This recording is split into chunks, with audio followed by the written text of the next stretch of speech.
রাষ্ট্রের দেয়ালে দেয়ালে যে জুলুমের রক্ত লেগে আছে, এটা সমাধান কিভাবে হবে?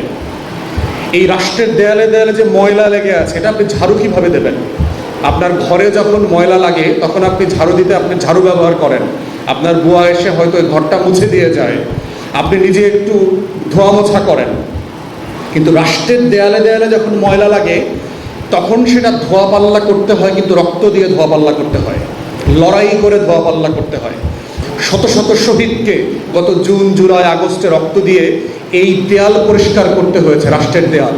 এবং প্রত্যেকবারই এই লড়াইটা করতে হয় রক্ত দিয়ে, কারণ রাষ্ট্রকে পরিষ্কার পরিচ্ছন্ন করা, সমাজকে ধুয়ে মুছে ছাপ করবার একমাত্র ঝাড়ু হচ্ছে মানুষের, মজলুমের লড়াইয়ের রক্ত, তার জীবন, তার প্রাণ। এইটাই, এই জন্য বারবার আমাদেরকে লড়াই করতে হয়েছে। এবং আপনাদেরকে যে এটাই যে লাস্ট ফাইট, এটা আপনি কখনো বলতে পারবেন না। You cannot say that 2024 was the last battle for our freedom and struggle. It's an ongoing process for centuries. এটা চলতেই হবে। এটাই হচ্ছে হক এবং বাতিলের লড়াই, আমরা যেটা বলি, যেটা সত্য মিথ্যার দ্বন্দ্ব বলি, রাইট রঙের যে স্ট্রাগলটা বলছি বিভিন্ন জায়গায় বিভিন্ন ভাষায়, সেই ভাষায় দেখবেন একইভাবে বলা হচ্ছে। কয়েক বছর আগে দেখেছি যে আপনার হার্ভার্ড ইউনিভার্সিটির যে ল ফ্যাকাল্টি আছে, সেখানে তারা বলেছে যে আমরা হার্ভার্ডের ল ফ্যাকাল্টির উপরে একটা স্টেটমেন্টকে স্ক্রিপ্ট করতে চাই। মানুষের একটা স্টেটমেন্ট থাকে না, দেখবেন যে এই যে আলো আসবেই, ফুল ফুটবেই, পরিবর্তন হবেই, দেখবেন এরকম কিছু স্টেটমেন্ট থাকে না। তো তারা এটা ইনভাইট করেছে, তো তাদের ফ্যাকাল্টি এবং ফ্যাকাল্টির বাইরে থেকে প্রচুর স্টেটমেন্ট আসছে। তার ভিতরে একটা স্টেটমেন্ট আসছে হচ্ছে, কোরআনের একটা আয়াত আছে ইনসাফ আদল করবার ব্যাপারে, যে সেটা যদি তোমার আত্মীয় স্বজন, বাবা মা ভাই বোনের বিপক্ষেও যায়, তারপরেও তুমি আদল করো, আদল এস্টাবলিশ করো। ইনসাফের কথা বলা হচ্ছে। এই জন্য দেখবেন যে আমাদের সমাজে এই যে ইনসাফের দায়টা কিন্তু মানুষ ভিন্ন ভিন্ন ভাষায় বোঝে। এটা দেখবেন লালনের গান যদি শোনেন, দেখবেন লালনকে আমাদের ইসলামিস্টরা খুব ভালোভাবে নিতে পারে না, কারণ সে আসলে বোঝে না।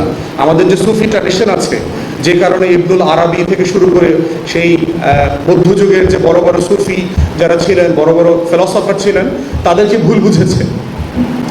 এবং এই লালনের ট্র্যাডিশনের ভিতরে দেখবেন যে এই রকম সিরিয়াস ইনসাফের কথা বলা আছে। কোন নামে ডাকি তোমায়, দেখবেন লালন জিজ্ঞেস করতেছে, মানে আমি কোন নামে ডাকলে তোমার সাড়া পাবো। এবং দেখতেছে সেটাকে, তুমি কি ভগবান নামে এক্সিস্ট করো, তুমি কি আল্লাহ নামে এক্সিস্ট করো, তুমি কি ঈশ্বর নামে এক্সিস্ট করো, গড না অন্য কোনো নামে, তোমার আসল নামটা কি? লালন জিজ্ঞেস করতেছে, দেখবেন মানে সে কার কাছে চাইবে, কোন নামে চাইবে। আল্লাহ তাআলা বলছে না যে আমাকে ভিন্ন ভিন্ন নামে তোমরা ডাকো, সিফাতের কথা বলা হয়েছে না, আল্লাহ তাআলা জাত এবং সিফাতকে ধরে ধরে ডাকতে বলছে। এখন দেখেন এই যে ট্র্যাডিশনটা আমাদের আছে, এই ট্র্যাডিশনের ভিতরে দেখবেন যে ইনসাফটা, যে সে কেন চাচ্ছে, কারণ সে বোধ করছে যে ব্রিটিশ কলোনির সময় সে তার লালন কখন এক্সিস্ট করেছে।